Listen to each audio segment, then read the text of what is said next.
Alrighty, so this podcast will be just a video of me and my friend Ethan, who's become one of my really good friends since the beginning of college. And it's just going to be a list of our 20 favorite movies this year. Me and him try to get together every couple times a week and watch a movie. And with that being said, there's a bunch of great movies on this. I think the few that we had highly ranked were, Sicario, Everything Everywhere All at Once, The Tree of Life, the Godfather movies, which he had never seen. So I got to show him a bunch of cool movies this year. He got to show me some. We got to watch some new movies to us. And with that being said, hope you guys enjoy. Thank you.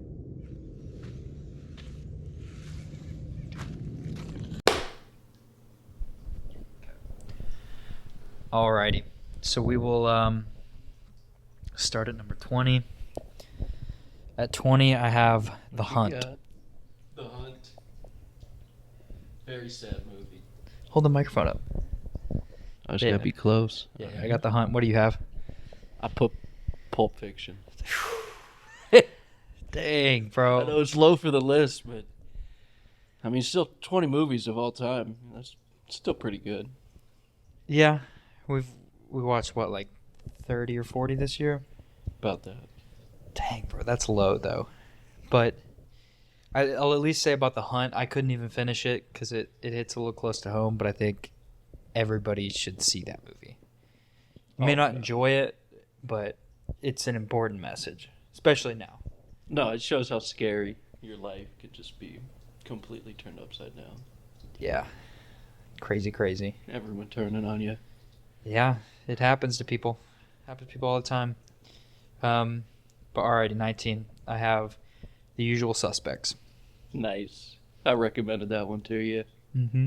It's a great twist. It's probably one of my top 5 favorite twists in any movie I've seen. Like, I remember when I first saw it, I was like, oh shit. Mm-hmm. Yeah, dude, it's fucking Kaiser Soze. Yeah, the whole time you're like, who is this Kaiser Soze guy? Kaiser Soze, dude, it's great. What do you have at 19?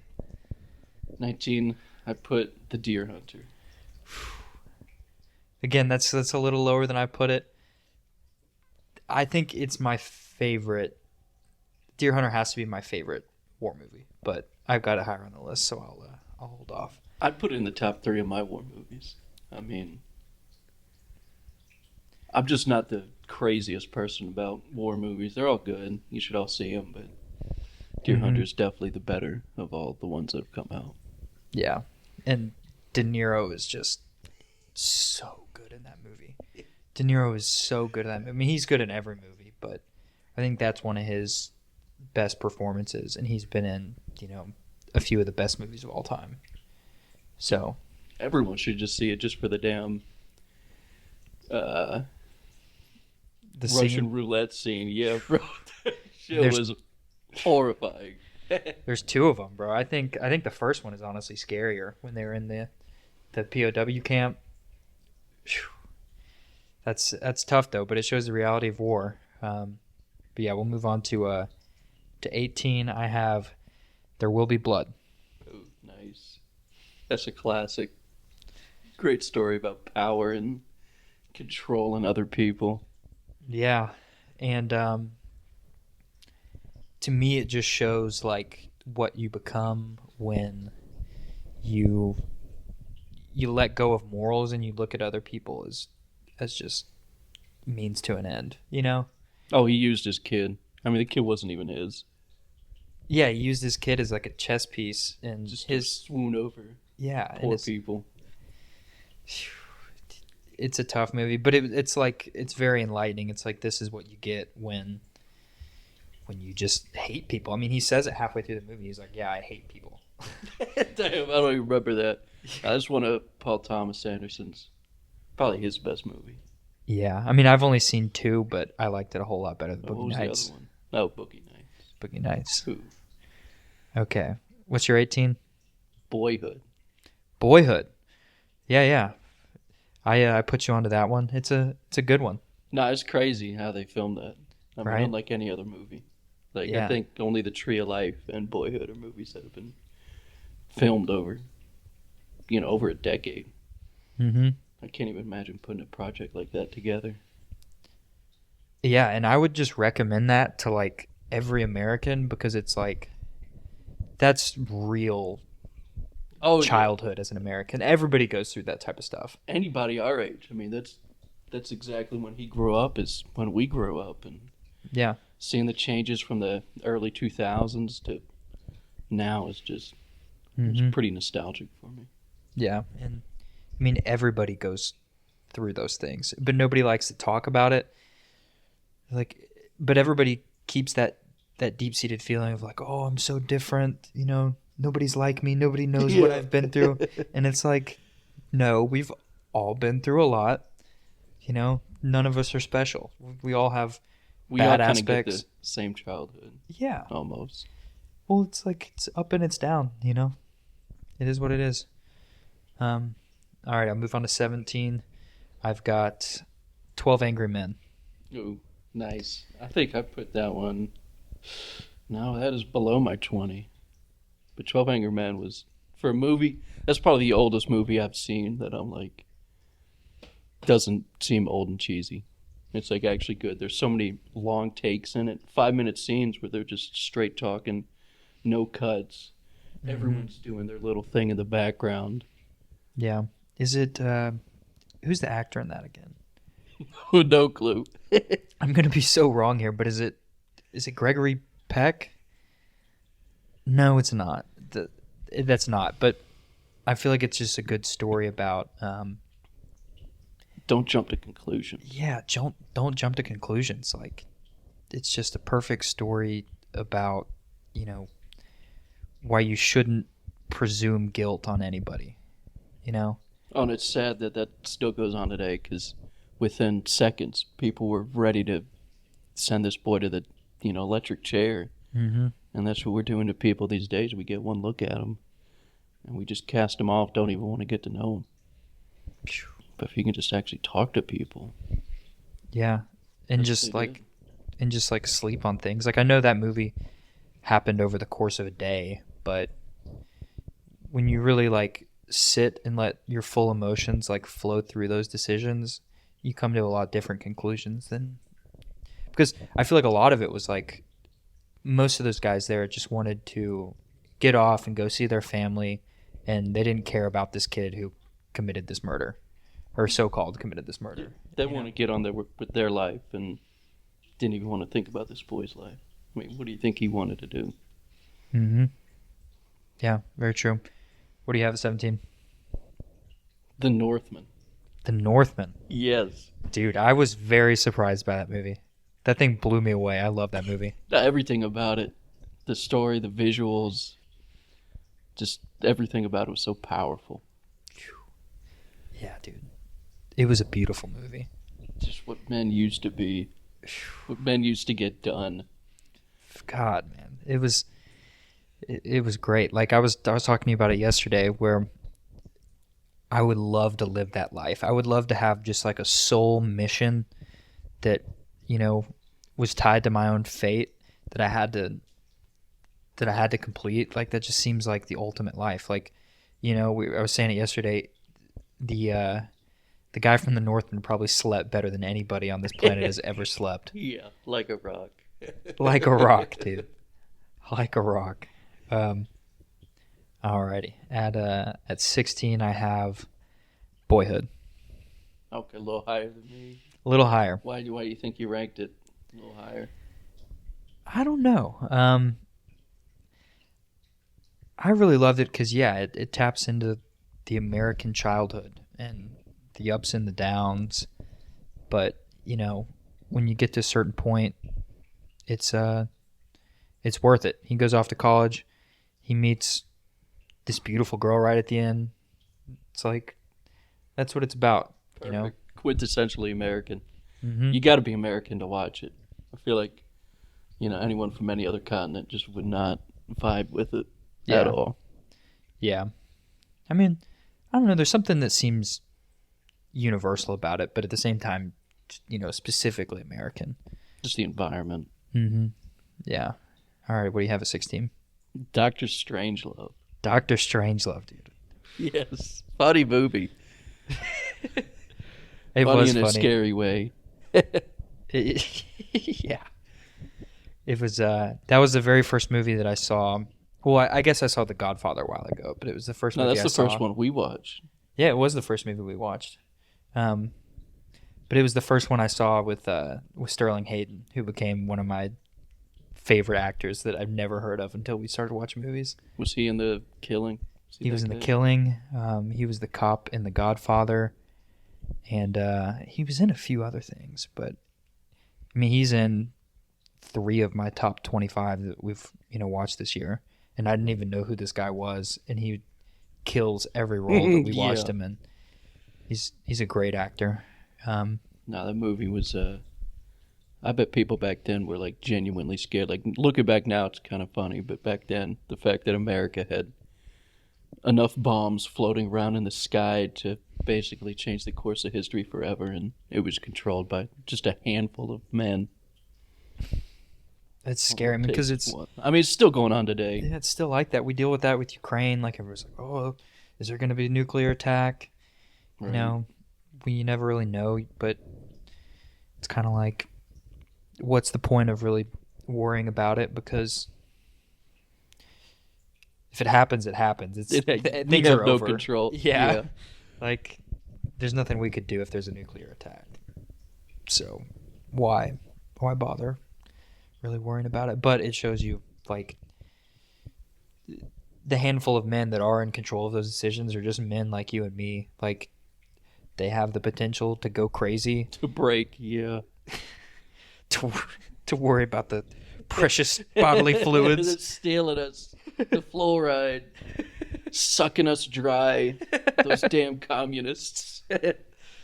Commies. Never what you watch. Dr. Strangelove. It's old, but it's worth it. It is worth it. And, yeah, Sterling Hayden is great in that movie, and then whoever plays the other general kills it. They're both just batshit crazy. Like, definitely need to give it a rewatch again. Yeah, it was good. It was a good movie for us to start on. Alrighty, you're gonna be disappointed by this. My 15th, and it's Synecdoche, New York. Where did I put? Oh, I put that one pretty high. Yeah,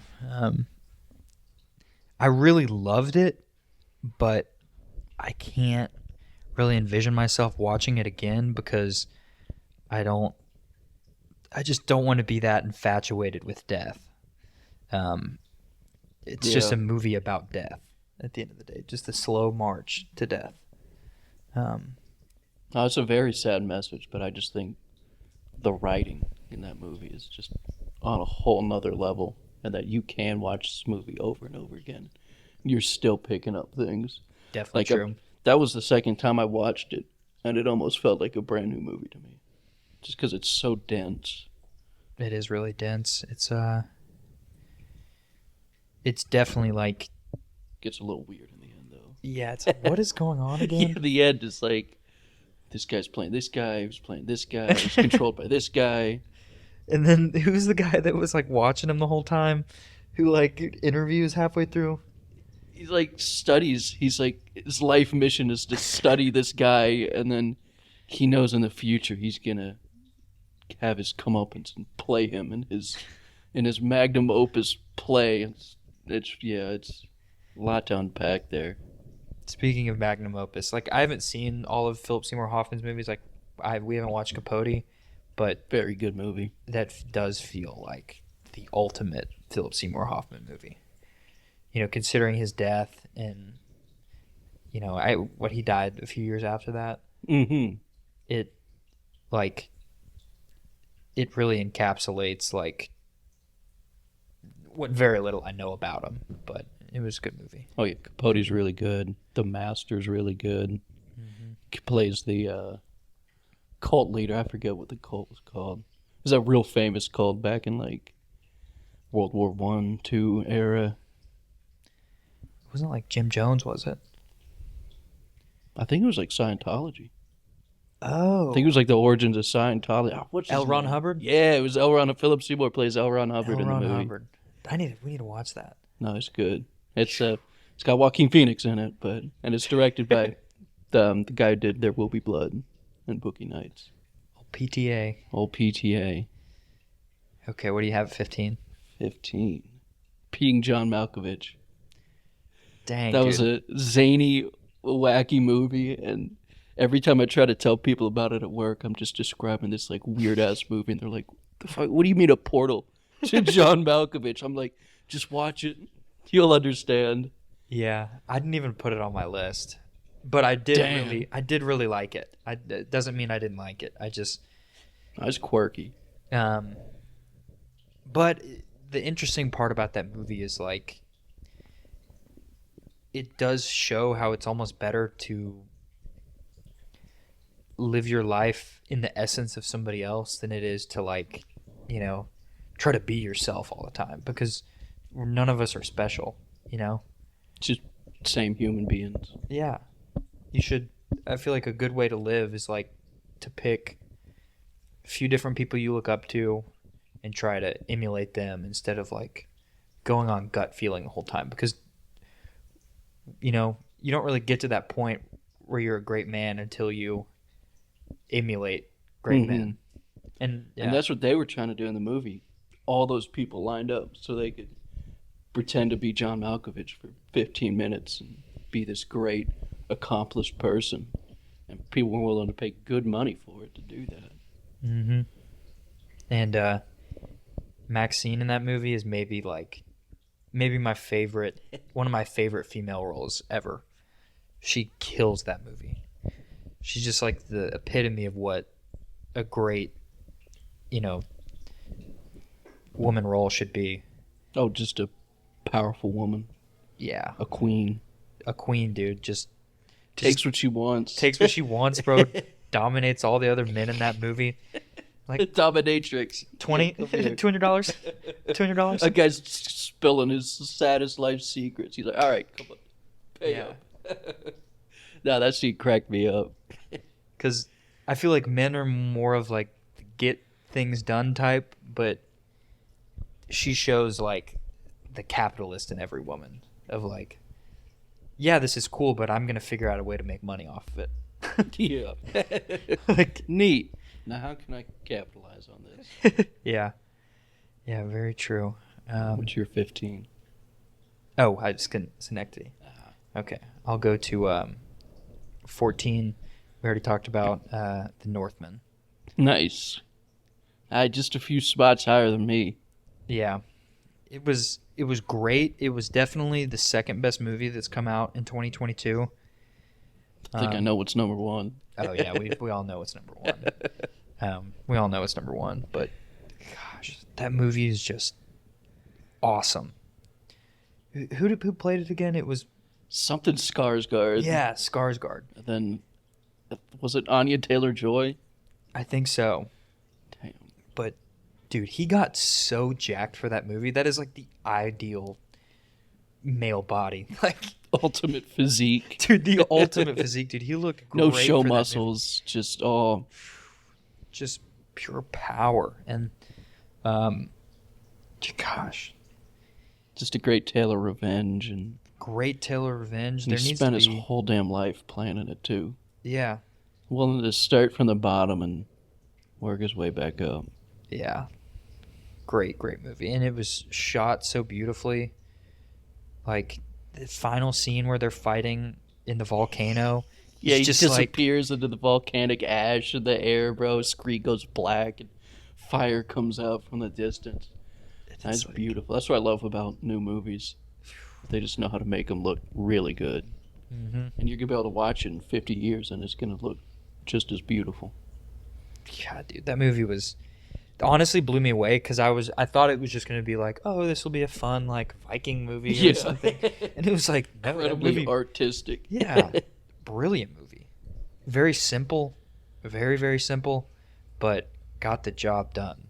So, I mean, they executed every last bit of that almost perfectly. All right, what you have at 14? I have The Big Lebowski. Big Lebowski. That movie was hilarious. I watched it when I was like 15 or so. It was funny, but I was laughing at like every other scene in that movie. So many chuckles from it. What does he say? New shit has come to light, man. Come on, man. Who was that? I think that was him, but they were sitting in the limo when he said that, right? It's like, come on, man. New shit has come to light, man. I'm the dude. I'm the dude. I'm not. You're Lebowski. I'm not Lebowski. I'm the dude. Dude, and when he pulls the gun on the guy in the bowling alley. You were over the line. Rules are rules. Because I feel like in most movies, John Goodman plays like the quintessential like dad type, but in that movie, it's like a complete 180 from whatever I've seen him in. It's great, honestly. Let me make sure this is still filming. Yeah, here we go. John Goodman's got some very dark roles, like the new Clover Lane movie is real good psychological thriller with John Goodman, and he like keeps these people captive. It's pretty good. Yeah, he definitely plays the whole psycho Vietnam War vet very well. Just constantly on edge, ready to explode. Yeah, that's the guy you don't want to cut off in traffic. Yeah. But I mean, the issue with it is like I've tried to watch that movie twice, but as with most movies, when I watch them by myself, I fall asleep. The Big Lebowski. Yeah, and I fell asleep while we were watching it again. Oh yeah, you did. Because my shoulder was hurting, so I had to lay down on the ground, and so. Damn, I forgot you fell asleep. That's like the only one you fell asleep to. Yeah, it was just because I was lying down.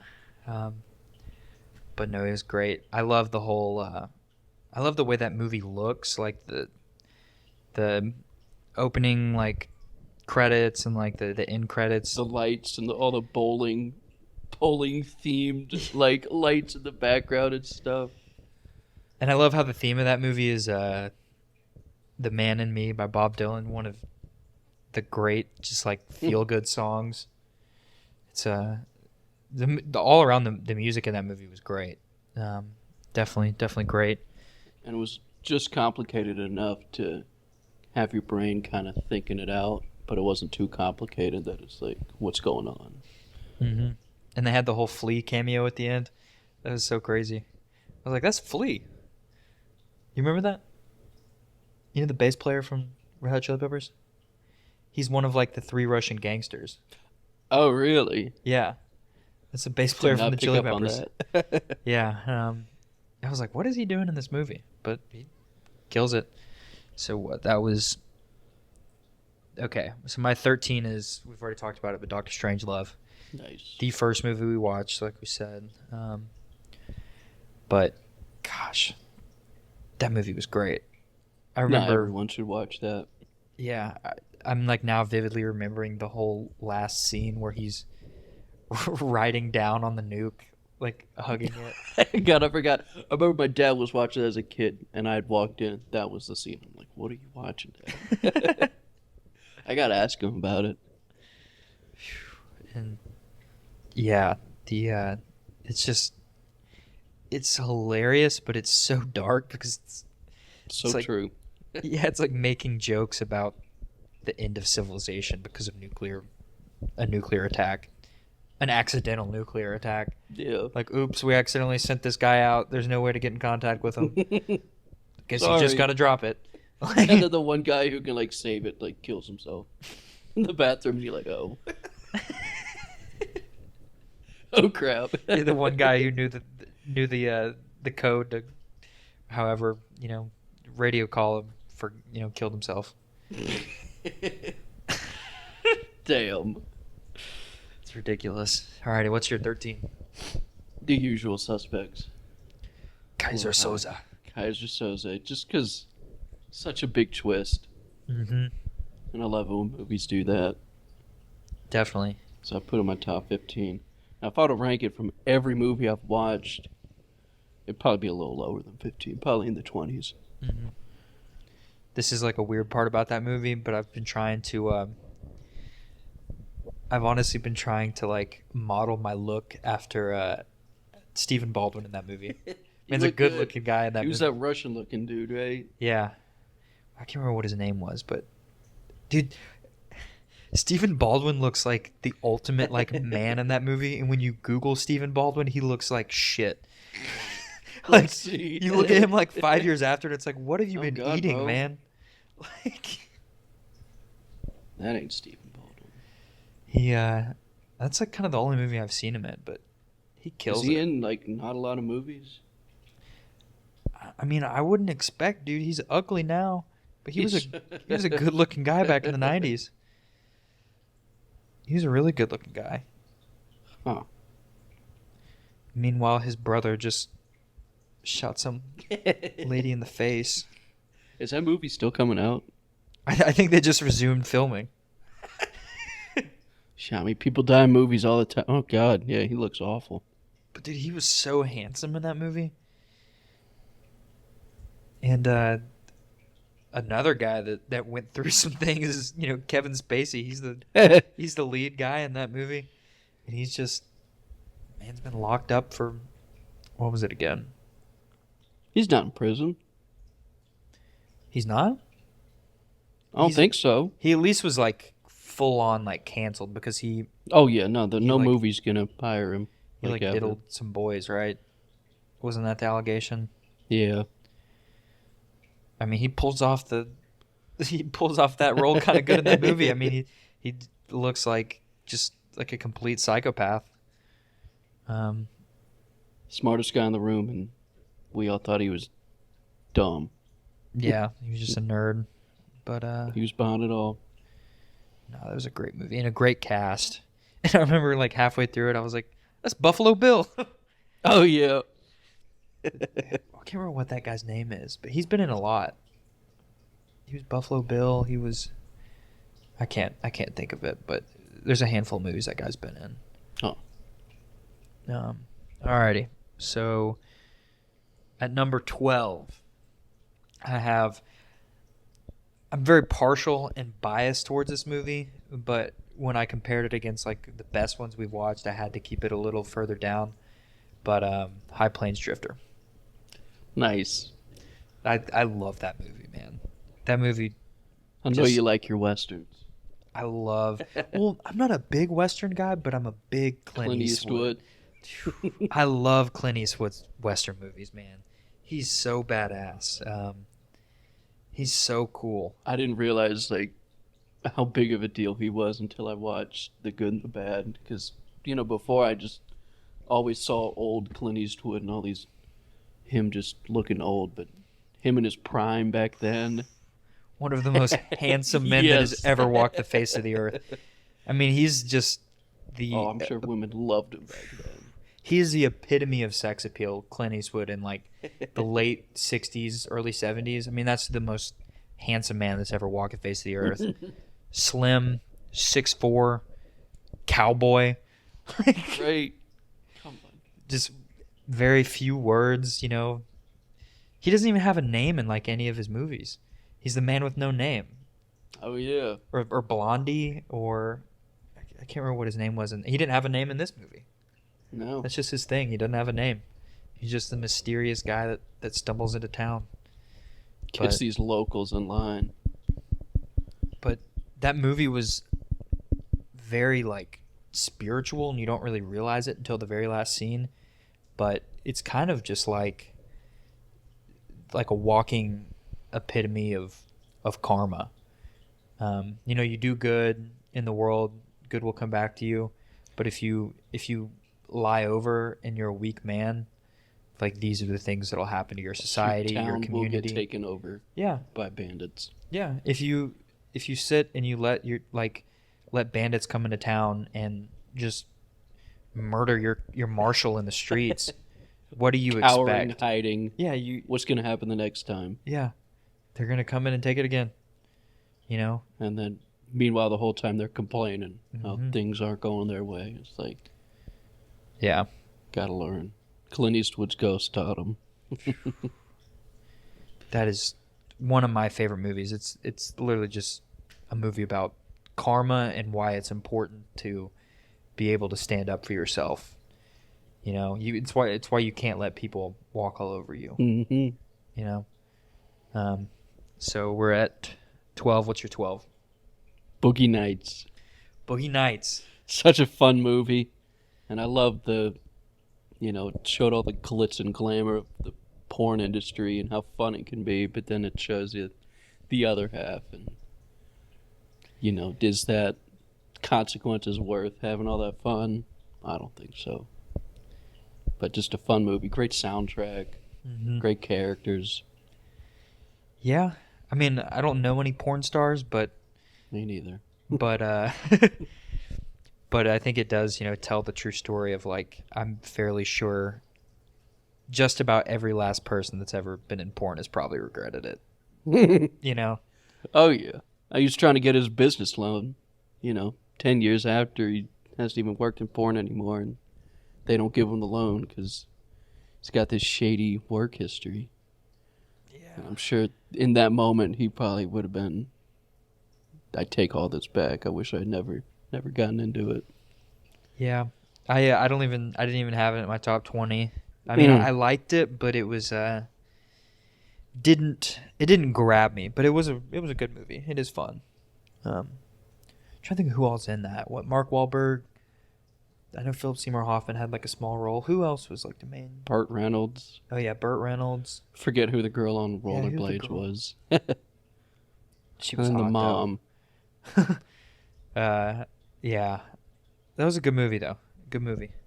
Alrighty. Now, if anyone wants a fun time, just throw that on and you'll. Definitely so.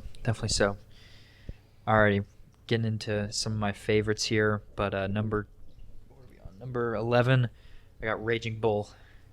Ooh, there you go. The old story of Jake LaMotta. Honestly, this seems like wrong, but I really liked Raging Bull, but I don't know what I was thinking. I thought I got your in my list mixed up, but no, I mean it's just one of De Niro's best films. I mean, other than Deerhunter, which I'll talk about in a minute, but I never even learned about Jake LaMotta. Takes a Martin Scorsese film to show me this guy was an animal. An animal, but also just like a shell of a man. Once he got through his career, and that's the story of a lot of fighters. They lose. Did it show like the end of his life? What was the ending? Do you remember when he was like in his bar? He was like at Jake LaMotta's like restaurant, and he was like telling all these horrible jokes. Oh yeah, that was awful. And he was big and fat. That was Wasn't he just like roasting himself on stage? Or somebody was roasting him. They're like, I would never want to be Jake LaMotta at his. Yeah. Forget what scene that was. I don't know if you know who he is, but Doug Stanhope's a comedian, and I was watching his podcast a little bit after that, and apparently Jake LaMotta lived like down the street from this guy Doug Stanhope, but he was in his 90s at the time, and he brought him on for the podcast, and he was just like could barely function. I mean, really? Crazy that he lived till he's 90, dude, because that man took a beating over years and years and years. Oh, that scene where he just kept getting punched in the face over and over again. More. He was just, you could tell he was covered in blood. It was in black and white, but if it was colored, he would have just been drenched. Mm-hmm. And yeah, dude, I mean, when did he die? I think recently, but he may still be alive. I'm not even joking. Jake LaMotta might be alive. He'd be in his late 90s, but I mean, it's basically the story of what's the guy's name who fought Arturo Gatti? I think Mickey Ward. We need to watch that, The Fighter, about Mickey Ward. Yeah. But it's a similar story. It's just like the classic American brawler. Is he still alive? 2017. I died in 2017. He must have got to like 95 then. Because he was fighting in like the 50s and the 60s. Yes, 95. Really, dude? That was good math. That was a good loose math. Total fights, 106. He won 83 of them. He won by knockout in 30 of them. Lost 19. Mm-hmm. Wow. But I feel like that movie was also kind of like a precursor to Goodfellas, because it showed like the electric duo that De Niro and Joe Pesci are together. Yeah. I mean, Now we got so many great movies thanks to those two guys. Joe Pesci, man.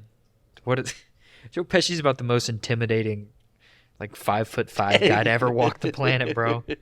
So feisty. He's so feisty, man.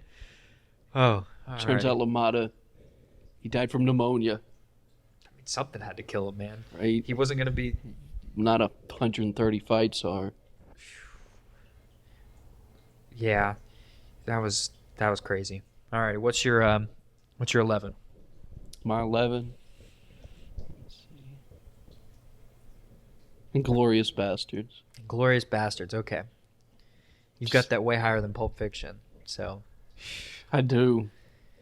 I don't know. I thought just the whole Hans Landa character, just loved him, and just struck fear into anybody as soon as he entered the room. Seeing a SS Death Trooper walk in your home wearing that full black leather coat. yeah, he's like, "Are you aware of what they call me, the Jew hunter?" Yeah, man, that movie was. I mean, I have it a lot lower on my list, but going into this year, it was my favorite movie of all time. I love that movie. And Brad Pitt kills it in that movie. All the movies around that time period came out, you could tell when he's fresh off his Inglorious Basterds Right? 'Cause run. we were watching Tree of Life, and you could tell that he was like Definitely. kind of using the same accent in both movies. He had the same haircut. Yeah. I mean, I'll get into it more because it's one of my favorite movies ever. But alrighty, we'll move on to we're in my top 10 now. Okay, Ooh. in the top 10. Here we are. Top 10 for me. Number 10 is Deerhunter. We've already talked about it, but yeah, I think the best war movie of all time. I remember watching it with my dad, and my dad always told me growing up, he's like, "You'll never be in the military." Like, he's like, "My son is not going to fight in the military." And I was like, "Why, Dad?" I mean, it's like I'm not like super, interested in it, but Yeah. After watching why? that. And then he put on the Deerhunter, and I was like, "Okay, yeah, I get it now, Dad. I'm not fighting in the military." Yeah,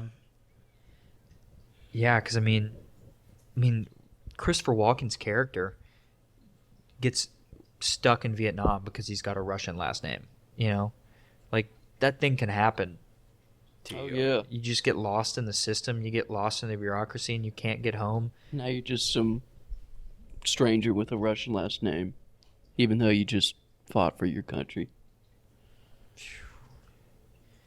And like, but another interesting thing about that movie is it shows like what trauma really is and how it affects people differently, because you have trauma in your life, like when my grandfather died, or when there's death, or when there's just something really big that you don't know how to handle. You can go one of two ways, and it always goes one of two ways. You either become stronger and more of a man because of it, as in the case of De Niro, or it just completely breaks you in the case of Christopher Walken. I mean, he couldn't even recognize his best friend 5 years later because he was so just Damn. mentally broken, It was a long one. It was a lot to take in. What happened? How did it show the PTSD in De Niro versus Walken versus forget who the other guy was? Well, if you remember when they were in like the POW camp, like on the water, De Niro was like focused the whole time. I mean, they went and they killed everybody in the hut, and De Niro was like, "All right, guys, we got to get out of here." He was like mind on the mission, and Christopher Walken just like completely lost his mind in that moment. He was just like, Wasn't he like floating off with like all the other bodies down there in the water, and he was just like giving up? yeah, he had given up mentally, and then you get to the end of the movie, and Christopher Walken doesn't even recognize his his greatest friend growing up. You know? Damn. He's just been completely broken mentally. Vietnam was scary. There's a dude at work who's a Vietnam veteran. Told me after they killed people, they had to make sure to clean up the blood in time because the tigers would smell it and come. And you'd have to fend off tigers. You'd be 19, having to fight off jungle tigers. You can't even fathom it. Like, No. there's not even, like, an emotion that I can, like, put to that to, like, be able to express how I feel about it. Because how I feel is irrelevant because I'll never go through something like that. Like half of them turned to drugs. Like a lot of Vietnam guys were on heroin. Opium. Do you want to hear, like, smoking. some weird... This is, like, a complete detour, but this is, like, kind of tells you what addiction is. I can't remember the numbers very well, but there's a study that essentially says, I think it was over half of the Vietnam soldiers were addicted to heroin. Yet when they got back, I think it was only like Fraction. Yeah, it was like 5% that stayed addicted because it shows like addiction really has to do with the environment you're in. Mm-hmm. They came back to their family, Yeah. their friends. Life is back to normal. They're out of that hellhole they were dropped in. Mm-hmm. I mean, how else would I be able to get through something like that? Right? But then once I get my family back in my life, it's much easier to drop that. Because then you got people today who are just in very dark places. Nobody in their life. All they know is their drug dealer. And then that's, like, you can't get them out of that. Especially if they don't have a family anymore. Yeah. It's tough. But alrighty, what's your number 10? I'm going to group these together. For 10 and 9, Godfather Part 2. Okay. Dang, dude, I'm surprised you have them so low. I know. I think it's just... I mean, I'll get into it later, but I think it's the gold standard of cinema. I mean, perfect movies. Really perfect movies, but what do you have to say about them? So suspenseful. Like, the biggest thing I take away is that scene when he's about to murder the, like, police chief, and I forget who the other guy was, and he's... The moments leading up when he's sitting down talking with him and he has to go to the bathroom, and that second where he like almost doesn't find the gun and he's just got to take that little moment, be like, all right, I got to walk out and shoot these guys in the face. I will say one little part about that I really loved, which Sterling Hayden did a great job in that movie. He played like a perfect witless cop where he was like, he was clearly caught in the cafe, and he was clearly going to be shot in the face because he was a crooked cop, and Michael, set out to kill him. But he honestly made a look to Michael like, "You're not going to kill me, right?" He honestly thought, it looked like for a second he thought he was going to get out of that. And we could talk for days about that movie. So much went into it. Yeah, and part 2 is really good too. Part 1 is definitely better, though, I think. Did appreciate part 2. It kind of showed you this is all after he's come up, and now he's the Don, controlling all his little empires and having to maintain it. I think I like that about the second two. Of course, it all pretty much fell apart, but... Yeah, and another thing that I always forget about that movie is it shows, like, kind of like an alternate viewpoint of the Cuban Revolution. You don't really think about it, You know what I'm talking about? I don't. They're down in Cuba with like Hyman Roth, and they're talking about all these deals to open these hotels in Cuba. And so they set Is up this in addition to the Vegas stuff? Yeah. So they set up everything in Vegas, and then they're down in Cuba with Hyman Roth.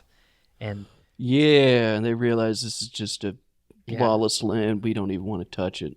Yeah, because they were at like they were at maybe the embassy, or maybe it was the and then people started rioting. Yeah. And then people started rushing in, and they had to like rush out and get on planes and get off the island. And they're it was like, we ain't going back here. Yeah. They're like, yeah, there's a small uprising. We don't have to worry about it. The government will take care of it. We got it handled. and then all of a sudden No. people are just at the door burning things down. Yeah. Yeah, crazy. So my number 9 is Sicario. Nice. I love that movie. I have that one a little higher. That's a great movie. And I mean, I'll say like politically, like I didn't really care a whole lot about the border crisis Yeah. for a while. And then I watched that movie and I was like, I should probably care. Yeah, they're doing some pretty dark stuff over there. I mean, what the cartel is doing, just horrifying. Yeah, it's a very true, very scary movie. I mean, Benicio del Toro's character. one of the great roles. He kills that movie, man. Just that mysterious dark horse running things in the background. And he finally sneaks into the dude's mansion and just kills his whole family. And the whole twist where he was like essentially trying to say, because Emily Blunt, was that the girl in it? Emily Blunt was essentially like super skeptical of him the whole time because she's like, this guy isn't a member of the was it the FBI, I guess, or the CIA or Yeah. whatever central intelligence agency it was. She was like super skeptical of him, but it turns out like towards the end that like, oh yeah, he just works for the Medellin cartel and he's working on behalf of the U.S. government because he just wants to take this guy out. Yeah. And the U.S. government co-opted him because it was like, why would you turn down this guy, you know? And it also illustrates the fact of like he says, like 20% of Americans are going to use drugs or whatever the percentage is. Like people are always going to use drugs. Mm-hmm. And so you're always going to have a cartel. You're always going to have, you know, the Sinaloa cartel, the Medellin cartel. You're always going to have, you know, drugs coming in from Europe. I mean, it's bound to happen. There's nothing we can do about it. You can't just stop it because they'll just find another way around. And then fighting it just makes them even more Mm-hmm. figuring out different strategies to get around us and we're just making them smarter pretty much. Mm-hmm. I don't even know if there's even a solution for the war on drugs. If everyone stopped taking drugs, that would That's really the only stop solution. them in their tracks. But Yeah, with how sad people are these days. it's ridiculous. Alrighty, what's your where are we at? Number 9?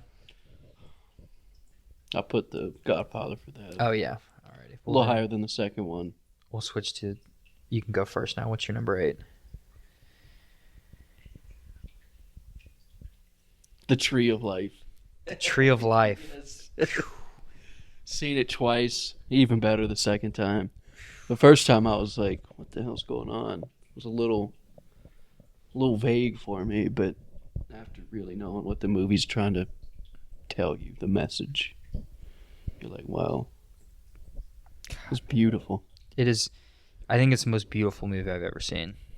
I mean, honestly, that it hit so deep for me and so hard. I mean, I remember I wasn't really understanding the end of it, and then I thought of it in the terms of Echoes by Pink Floyd, and it was just like everything clicked, and it was like, oh my God, this is just a beautiful movie. And It makes me kind of excited to get older. right? Because, you know, Sean Penn's character is 40-something, looking back on his life, and meanwhile we're learning about his childhood while he's having to think back on it and Mm-hmm. having that wisdom when we're older. Mm-hmm. It's going to be nice. Yeah, and I was talking about it in my podcast with Kirk, but cool thing to me about that movie, not the cool thing, there's plenty of aspects of it that are cool, but I remember he was standing in the courtyard of his office building and he was looking up at the sun, which that's a lot of the movie, is like looking up at the sky and like wondering what is this meaning, you know? Yeah. And it was, I thought, like a very cool shot was when he was looking through the trees, and this tree was held by cables because it was, you know, planted in the cement, and its root system couldn't grow that deep, so it couldn't be super stable, but the sun still shined through it just beautifully and elegantly.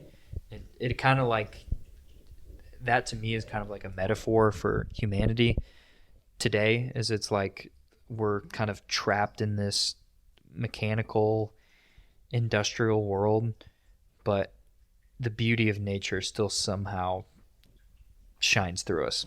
Yeah. And we should always like try to be closer to nature, because nature is obviously like what gives us everything.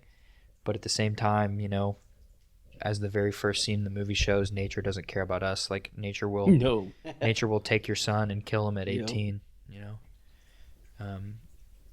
So alrighty, on to my number 8.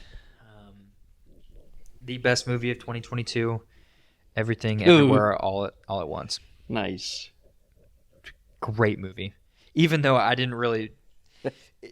Towards the end, it gets a little like Synecdoche, where it's like, what is going on again? Yeah. It's quirky in its ways, like the Raccoon-y, all the jokes.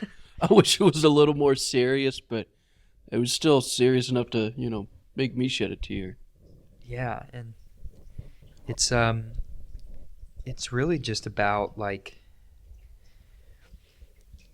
nihilism in contrast with meaning. It's like when you live your life as if there's like a good meaning to it.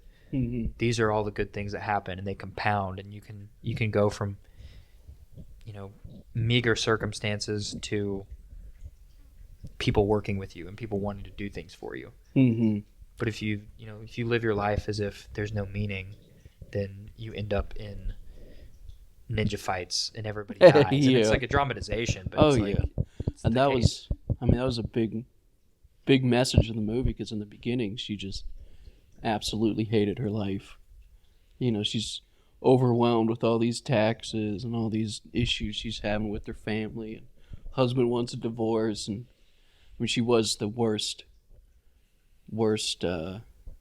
version of herself out there. Mm-hmm. But then by the end of the movie, she realizes what's possible out there. All these different realities have just really grounded her and made her appreciate, doing laundry and doing taxes with her husband. Yeah.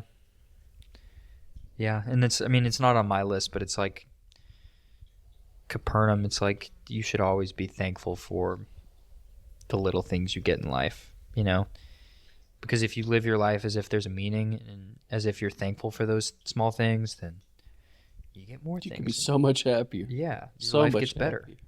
And people want to spend time around happy people. So people who go moping about, complaining while they're middle class in America. While you live in America, there's so many chances and opportunities. There are a handful of presidents we have in this country that were born indentured servants. Really? Yeah. Damn. I think I'm probably off by this, but I'm pretty sure the president after Lincoln, like Rutherford B. Hayes, was born an indentured servant. There's plenty of people in this world who went on to run incredible companies. Mm-hmm. And they were dealt very shitty hands in the beginning. Plenty of people like that. They could have moped about, and they'd probably wind up 50 and a lunatic, crazy old person on the street. But they made something with their life. They found meaning. Yeah, Abraham Lincoln came from nothing. He got his career. I was reading this recently. He got his career because he bought like an old barrel at some like sale for like $1 or something, and he found a bunch of old law books in it. And so he just like was like, shoot, I'm going to learn law. And he became a lawyer, and then he became a politician, and then he became president. Becoming a lawyer back in the 1800s. What is that process like? What else are you going to do with your life? I would be a lawyer back then. You don't have TV. You don't have any distractions. Right. You got to pass a bar back then? Did they have the bar back then? I bet if you're like, I'm a lawyer, they'd be like, okay. People would believe you? Oh, okay. I guess if you could go just make your case well enough, people just let you do it. I wonder how easy it would be to just like pretend to be somebody else if you just went back in that time. Be like, oh yeah, I'm a lawyer. I'm a doctor. Yeah, I guess they didn't have the same type of like stringent qualifications, And any qualifications. If you showed up and played the part, you could do it. Yep. That's what that movie, Catch Me If You Can, about, I haven't seen it. Leonardo DiCaprio. He plays, this guy, he just pretended to be an airline pilot. He pretended to be a doctor. Mm-hmm. He pretended to be just all these different sorts of things just by showing up and acting like he belonged there. He went on to do all these crazy things, and eventually the FBI caught him. Mm-hmm. But he's a very famous banker now. I forget his name. It's kind of like Bernie Madoff, Elizabeth Holmes, Yep. SBF. I mean, there's plenty of con men out there. Alrighty, what are we on to? What's your number 8? Or your number 7, maybe? Yeah. What you got next, though? I got...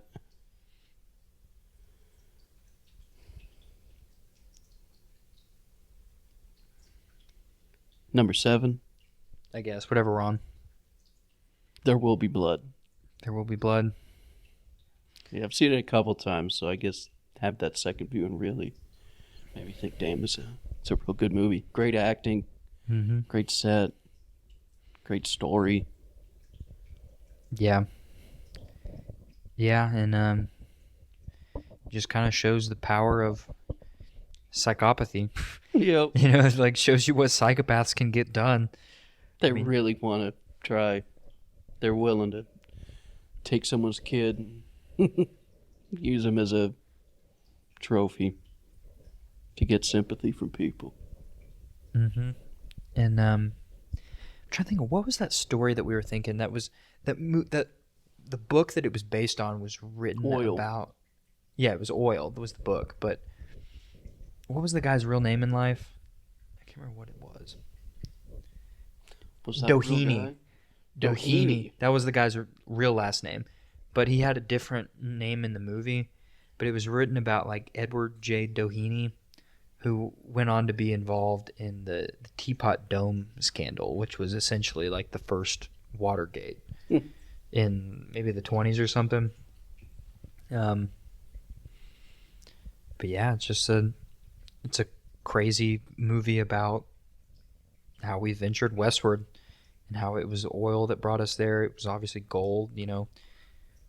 We wouldn't have this country if it weren't for the bountiful resources that we do have, and our ability to extract them. He had a mission. He wanted to become rich as fuck from oil. And he made it. Mm-hmm. Drove everyone else away in his life except his damn butler. Went crazy in the end, too. Oh, yeah. We killed him with the bowling pins. Oh, yeah, I was shocked when I first saw it. I watched it at like 2 a.m. I'm like, oh, shit. Yeah. Crazy movie. It's a crazy movie. Who's the guy that plays the preacher again? What's his name? Paul Dano. Paul Dano, yeah. He gets beat up in like every movie he's in. He's in Prisoners, which is my top 5, and he gets like tortured the shit out of him.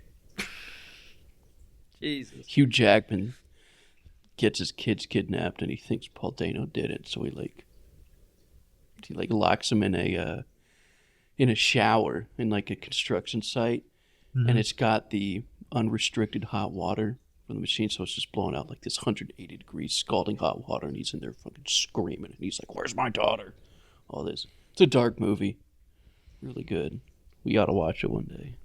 Yeah, we definitely can. And he was in the new Batman movie. Yeah. Who did he play? The Riddler? Yeah. Yeah, he was the Riddler in the new Batman movie. And he was the preacher in There Will Be Blood, like a child preacher.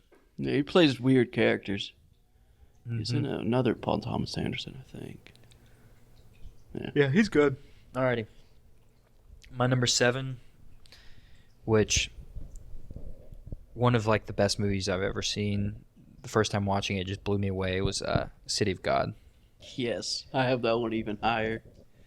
Lil Z, man. Lil Z, and I don't even really remember a whole lot that went on. It's a lot. Because half the characters you see just end up dying. But be in the middle of one story and they're like, oh, here's a flashback to this other guy's whole life. Oh, and he dies. And it just shows like the inevitability of of gang violence.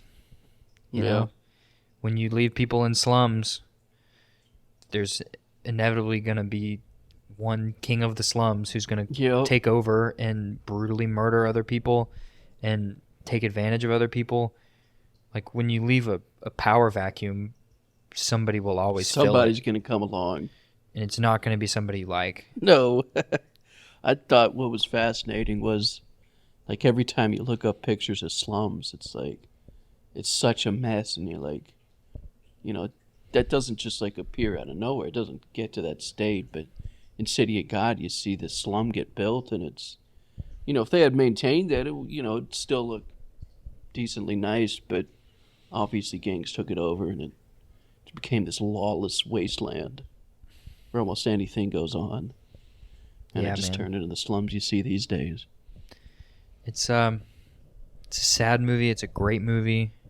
Everyone needs to see it. If you haven't watched a foreign language movie, that's The one to first start. Yeah. City of God is incredible. Really, really good movie. Well, it's so good you don't even realize you're reading subtitles anymore. Yeah, you're almost speaking Portuguese by the end. Yep. It's good. What's your next one? What number are we on? 7 or 6? What's your 7?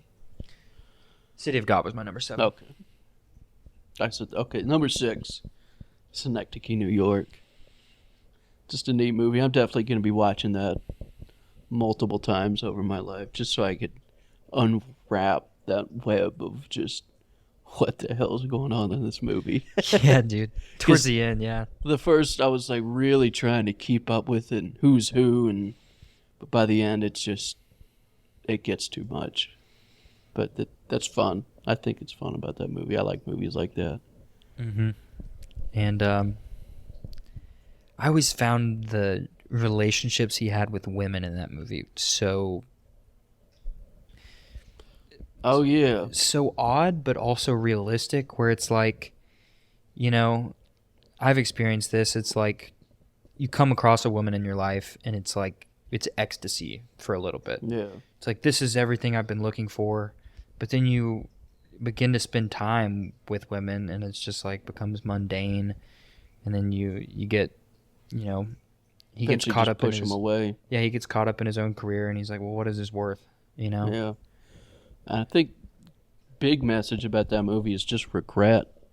Because he had all these chances.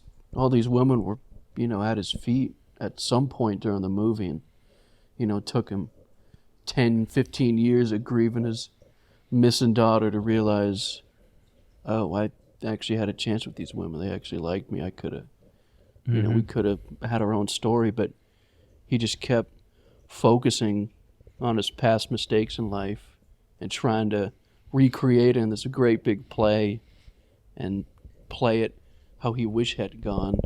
Mm-hmm. But yeah, this great message from that movie is just don't focus on the past. Yeah. Don't live in regret. Yeah, and Can't change it.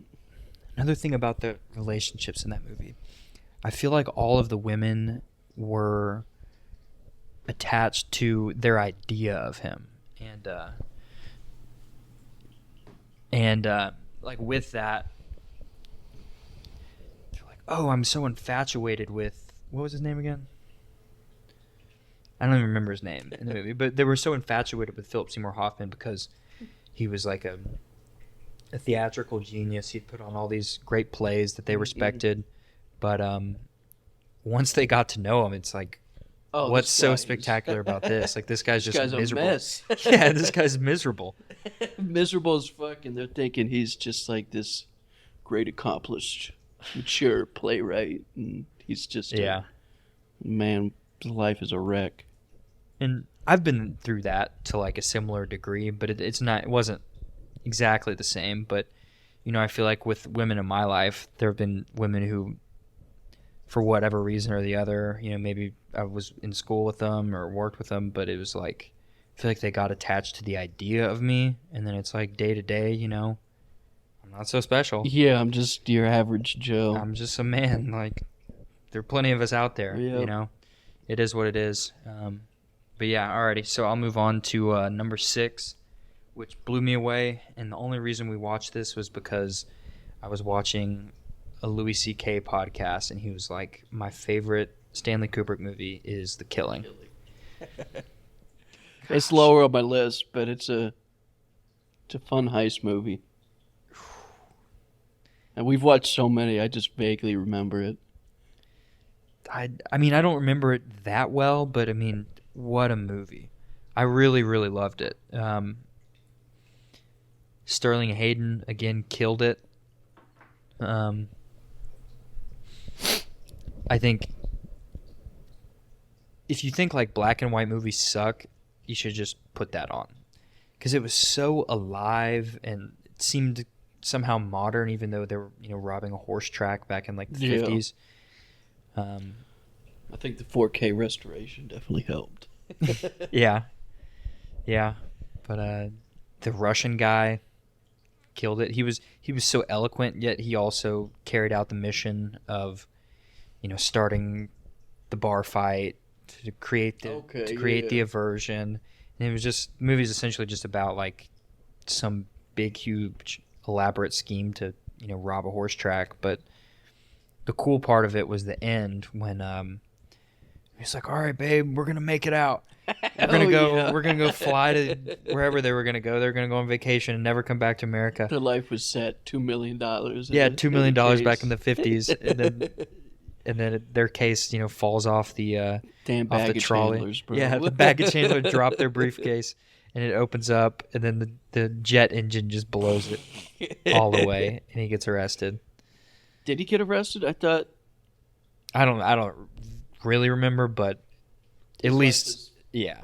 Basically over at that point. Yeah. What he had planned, I guess. He could always rob another horse track. Yeah, but I mean, he jumped so many hoops. I mean, there were a few of them that died in the process.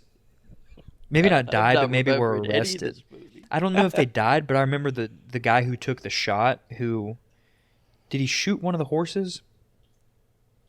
Oh, yeah. Didn't they, like... snipe a horse from the stands? Yeah, they like sniped a horse from the stands to create another. They had like 5 different aversions that went on. And then the other cool thing about that movie that like has been played out in other movies is the clown masks, like for robberies. That's in like countless movies.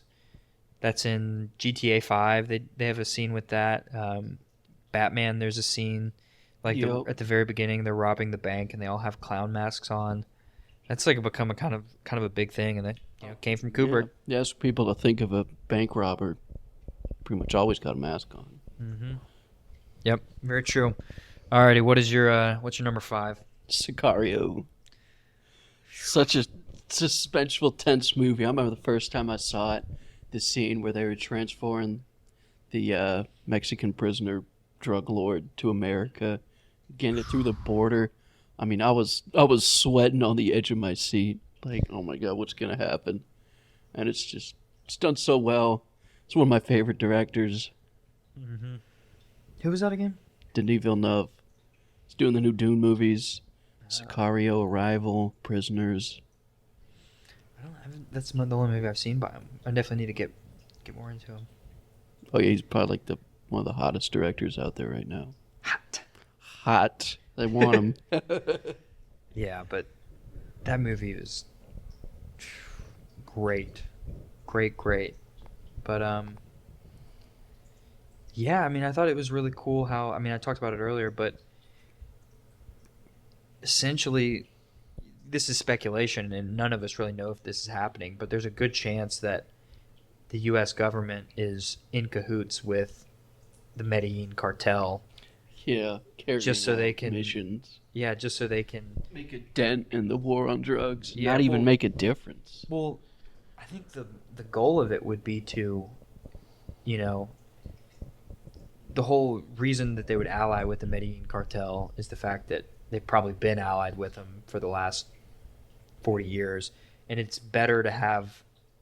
Where did they learn it from? They learned it from the U.S. government. They learned it from the U.S. government, but I think it's best to keep at least the Sinaloa cartel and the other Mexican cartels like out of America, because definitely need to be looking at who's coming into the country. Like, please let in all the innocent people who are trying to get away from this mess. You could literally let in, like, Probably 90% of Mexicans. yeah, I would literally let all of them in. I mean, they're all great workers, they're great people, but the ones that are a part of the cartel that are just going to come in here and just disintegrate the fabric of society. I mean, Yeah. It's sad that we're one border away from people getting publicly executed, getting hung from bridges and city streets. If we came down to Knoxville and someone's body was hanging off of a bridge over Gay we Street, would or never something. recover. Yeah, but that just happens every day there. Yeah, man, that was a tough one to watch, but it was an important movie to watch. I mean, it's like, this is what is happening and it's a sad fact, but that's accelerating every day. They get stronger every day. Oh, yeah. If you have any interest in a cartel movie, that's probably it. That's the one you need to watch first. Yeah. I remember my dad saying he watched the second one, and he said it was pretty good. It's decent, but not the same director. Not the same. Yeah. Not the same kind of quality, but it's still fun movie. I think most people's problem with Sicario, people who didn't like it, they're like, there wasn't enough shooting. So the second one, I guess, was for those people, because you get to see a bunch of Josh Brolin and Benicio del Toro just lighting guns up in Mexican streets. God, those are two great actors. Both of them are really good actors. For real. Alrighty, on to the top 5 for me. Godfather Part 2. Godfather Part 2, we talked about it earlier, but the whole Cuba situation, the whole Fredo situation. Yes. I've seen that referenced in like South Park and stuff, where they take him out on the boat, shoot him in the back, and I'm like, what is that from? Like, where are they getting that? And then I finally watched this, and I'm like, nice. Yeah, dude, I remember watching The Godfather when I was young, and it made so many little like pop culture references make sense. I mean, there's plenty of like rap songs that talk about, Corleone. I mean, there's so many references to that throughout history. I mean, it's essentially like the biggest. I don't know if it's the biggest movie of all time, but it's like culturally the most important couple movies that have ever come out. Yeah. I mean, it really kind of defined American cinema early on, and it was like, this is here to stay, and this is something that's real and dark and somehow beautiful at the same time. I mean, it was such a good movie. But what's your next one? Number 4, good old 2001: A Space Odyssey. 2001. A beautiful movie. It is. That is one thing I'll give it. It is beautiful. And you hated how slow it was, but that's what I liked about it. Like, I wish movies were longer. I wish they would take those extra 15 seconds to show you that landscape shot or show you that close-up. And that movie really took its time with how it wanted to look, and must have blown people's minds back then. It still is. Yeah. I got a chance to see that in IMAX, and that was the first time I'd ever seen it. That was amazing. Yeah. Simple story too. It's no one's gonna walk away from it confused, except for the giant space baby. The end of it is a little confusing. The last 10 minutes, it's like, what the fuck? Yeah, it's yeah, it was a little too slow for me because I felt like I thought through the themes of the movie very quickly. Yeah. Like, it would move from, the first part of the movie where they're all in monkey suits. Yeah. I felt like I thought through that in like 5 minutes. Like, yeah, you understand the message like almost immediately, but yeah, it's just really taking that beauty in. Yeah, I mean, definitely the space shots were incredible. I don't know how they filmed that, but it does make you think, like, was the moon landing real? Right. Only because, like, they got Stanley Kubrick to direct it. Yeah, I mean, Stanley Kubrick's 2001 looked 10, 15, 30 times more realistic and more beautiful than the moon landing ever looked. Yeah. I mean, it wouldn't have been hard to do those things. I mean, no. I don't know how they did it, but they got the whole zero gravity thing to look real in that movie. I mean, it wouldn't be hard to do that on some grainy black and white footage. Yeah. You don't got to worry about people like zooming in to pick up on details. Footage is grainy as shit. Yeah. Alrighty. Number 4, which this was originally my number 1, was Inglorious Basterds. Ooh, nice. Again, great movie. Christoph Waltz is incredible in that movie. He speaks 4 languages. The guy's an acting machine. You tell him what he needs to act, he'll get that done. He'll execute it perfectly. And there's just so many hilarious parts about that movie. Especially the funniest part of that movie is when they're in the cinema and they're having to do the fake Italian accents. Gorlami. Enzo Gorlami. Can you say that again? Gorlami. Antonio Margarete. Dominic De Coco. Dominic De Coco. Oh, yeah. Everyone needs to see that. I think I saw a thing on Reddit yesterday, and it was asking if people went into that movie when it came out thinking it was like historically accurate. And I think for the most part, up until they, dumped 2 magazines into Hitler's chest, I think people thought it was pretty real and accurate. But I think once all that started happening, people were like, "Oh, all right, this is a hilarious movie." Dude, and I mean, I talked about Maxine from being John Malkovich, but I think Shoshana from or what's her name after that?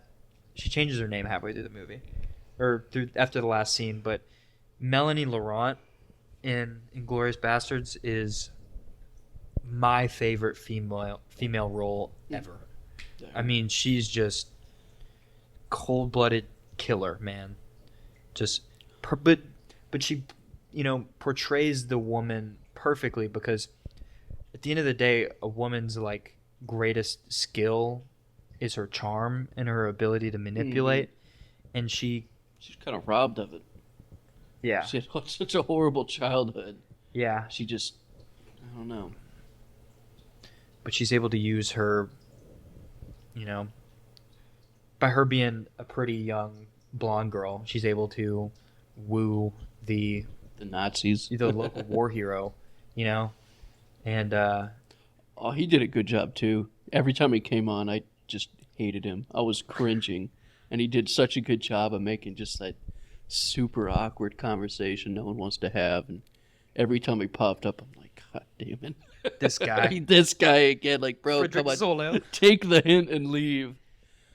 There's so many guys at work like that. Like, we've got this girl that I'm friends with at work that's a bartender, and she's really like nice and bubbly, and she deals with that all the time of guys like giving her number or giving them their number and not being able to take a hint. And at least in that movie, Melanie Laurent is like, she's badass with it. She's just like upfront, like, I don't like you. I don't like you in your Nazi uniform. Like, it's great, man. That's just great. And the basement scene is one of the best scenes of all time. And that's like a 30-minute scene. I mean, that's a long, drawn-out, complicated back and forth right there. Oh, I love that SS officer trying to kind of fish them out of their lie. And then when he did the counting, he was like, wait a second. Yeah. That guy's not German. Yeah.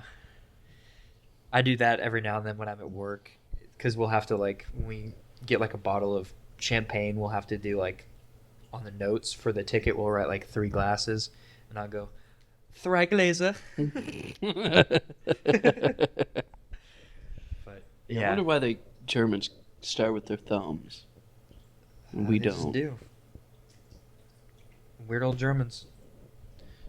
They're smart, but I don't know what they're thinking behind that. Alrighty, what's your next one? We're getting to the top, the tippity top. Oh, you're on number 2 already. Yeah. Okay. I've got City of God for my number 2. Okay. I definitely put it in my top 10 if I would have put it with, every movie I've ever seen, but just one of the funnest movies I've ever watched. and you're hooked almost immediately. Mm-hmm. Yeah, it pulls you in. I remember trying to watch City of God maybe like 10 years ago, and I realized it was like in Portuguese, and I just turned it off immediately. I was That's the such an sad idiot. part I about was such an foreign idiot. language movies is some people will refuse to watch. They're missing out on so many good movies. The Hunt, City of God. Right? Because my issue with it was I used to like watch movies in the background, but now I get like super invested and I can like sit and just pay attention and just focus. But I wasn't able to like. I used to like having movies on in the background. And you can't do that with City of God, obviously, because it's in Portuguese. It's dense too, and you gotta, if you really want to feel the emotional roller coaster that movie is, you really got to pay attention, get to know all the characters and stuff. Mm-hmm. Yeah. Everyone needs to watch that movie. Yeah. All right, I somehow got behind, but I will catch you up. So my number 3 is The Godfather Part 1. And yeah, I think it's obviously a great, brilliant movie. There's so many like quotes from that, like Luca Brasi sleeps with the fishes, and look at the way they massacred my boy. Yeah. I always love saying that. Before I'd even watched The Godfather, I thought, the original Godfather was going to be like a real big character, but Michael Corleone comes along. War hero. Right, dude? And can we just talk about Al Pacino for a minute? I mean, in the 70s, bro, he was on top of things. Like, yeah. I think De Niro had a better career, but, to be the main character in Scarface and Godfather Part 1 and Part 2, I mean, that is like the peak of success. I mean, you can't get any better than that for like a couple year run. I mean, he killed it in that movie. And the end scene of that is probably my favorite scene of all time. It really What's like the last scene of The Godfather? Essentially, Kay Adams, his wife, was like, I don't remember who they killed. Well, it was his sister's husband that was a rat, essentially, and I can't remember what his name was. Yeah, but she was like, "Please don't kill him." No, she was like, "Please tell me, Michael, did you kill him? Did you kill him?" He slams his fist. He goes, "I told you, never to ask a man about his business." Oh yeah. Then the doors close. Yeah. And he was like, what did he say? He was like, "All right, Kay, this one time you can ask me about my business." "Sorry, Michael, did you kill him?" And he goes, "No." Looking at his wife. Just looked her straight in the eyes and lied to her face. It was just like, jeez. It's a cold-blooded killer right there. That's a definition of a psychopath. That's what I loved about it. The final scene, he solidified himself as the Don, and you get part 2, which is basically just as good. Mm-hmm. Yeah. Like one of the best movies of all time. It really like. It's a shame people can't sit through it. Like, I can tell you how many people at work were like, "Oh, I couldn't even finish it. It was so long." Calling it boring. Mm-hmm. I'm watching. I'm like, this movie's incredible. Like, almost every scene in it is just almost got you on edge. Right. And for people to just, I fall asleep every time. It's like, you really fall asleep? Like, come on, bro. You know what I think the problem with that is our chairs are too comfortable these days. Too comfortable. We need to be more like Asians. Start squatting. Right. Sitting on the floor. Because that's the thing, is the only time I've ever fallen asleep at your house is when we watched The Big Lebowski, because my shoulder was hurting and I had to lay down. But you have the perfect couch where it's like there's no way to fall asleep on it. But at home in my chair, I have a nice recliner and I fall asleep every time I try to watch a movie. I would too. I think in my last apartment, Dawson had this big couch. I mean, it came out to here. You can almost lay in it just sitting like this. Yeah. And I've definitely fallen asleep watching some movies sometimes, but here I've never. Yeah. If I lay down all the way, I'll fall asleep, but this is not the most comfortable couch. It's perfect for watching movies, though. You don't need a very comfortable couch, Yup. dude. You need something that you can't fall asleep in that'll keep you upright. Just enough comfort. Yeah. Yeah. Alrighty. I'll get on to my number 2. The Tree of Life. Nice. Damn, I'm Tree of surprised you Life. really like that movie. I was afraid because, like, right before we watched that, you told me you really love those story-driven, plot-driven movies, and The Tree of Life is absolutely not that. It's more of just an art piece full of all these visuals and powerful visuals of, family growing up in the 50s and 60s. Mm-hmm. It's that movie to me is like the best encapsulation of the meaning of life in a film, at least. I mean, there's obviously different ways to get it. There's great books, but to me in that movie, they basically say that life is about being around people that you love and care about, being connected with nature, but like I said, realizing the nature doesn't give anything. I mean, realizing nature doesn't give a crap about you, and and Brad Pitt in that movie really reminded me of my dad and my grandfather, in that like they were always very quick to show me the tough fatherly love, and I really appreciated it, even though I hated him for it in the moment. I was like, why are you mean? Yeah. But they were really just teaching me how to be a man. It's obviously it's not a great way to raise a kid, but definitely not the worst by far. I mean, that tough love is very important. And not enough kids these days get it. They So many never kids get told are baby- no. Yeah, They man. grow up and they always need to get what they want. It's so easy to tell, especially now that we're getting older, who was raised by decent parents and who wasn't raised at all. Right? We know handfuls of people that were, definitely kind of just maybe not neglected. Coasting through life. Yeah, they just coasted. They're just like, as long as you're awake and eating, you're fine with me. But it's like, my dad was hard on me. If I wasn't doing the things that I was supposed to do, he would ground me. He'd take things away. I mean, that's how it has to be. I know you said your mom was more like that than your dad, but at least you got that growing up. Oh, yeah. Yeah, when I got arrested, I didn't have any electronics for like 6 months. That was tough. Yeah, man. That's being a high schooler is about those, making those mistakes and Yeah, at least tempting fate and I wasn't learning. over 18. Right? I would have been screwed. Yeah.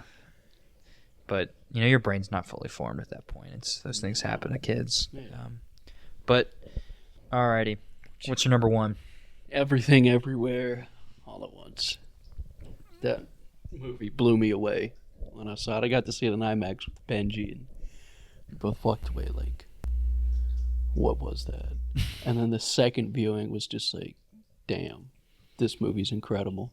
Everything about it, the visuals, like the scene where it's showing all her different versions of herself in like, 10 seconds, but it just strobes you 1,000 different pictures. Visuals are unreal. Story is unlike anything else I've seen. It's complex, but you still get emotional about it. And that movie is essentially just about how important like mindset is, and how different mindsets manifest into different decisions, and how one decision can lead you to hell on earth, and one decision can lead you to something that's a little better than what you got now. That's really all we can do as people, is just slowly get a little bit better every day. That's literally all being a human, being an American is about, is just slow, steady progress. But once you think about the idea of this doesn't matter, once you become a nihilist, then your whole life falls apart. And we've seen that. Basically end up a rock, Yeah. sitting and watching time go by. Yeah. Nihilism is is the worst, personal philosophy you could ever have. Mm-hmm. And so I've always tried to stay away from it. And that movie really paints a picture of why. I think that's just how people deal with their crappy life. So like, oh, nothing matters anyways. Who cares? Who cares if I'm 38 working at Waffle House, Yeah. living in a crummy apartment? But it's like, you live in America, you have a job at Waffle House. With that type of nihilistic mindset, you end up homeless. You know? Or you could like... Probably equal chance of becoming homeless. Yeah, or you could like just think there's like, you know what, there's some bit of meaning to my life. I can improve this. That 38-year-old that's working at Waffle House, Still got plenty of time. you could do Yeah, something like at that half point. your life, absolutely. You could get a job for UPS delivering, delivering packages, making good money enough to take care of a family. Yeah.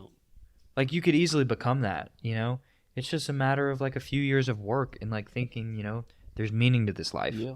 Putting your head down and not only clocking into your job, but clocking into your life. Mm-hmm. Not too many people are doing that.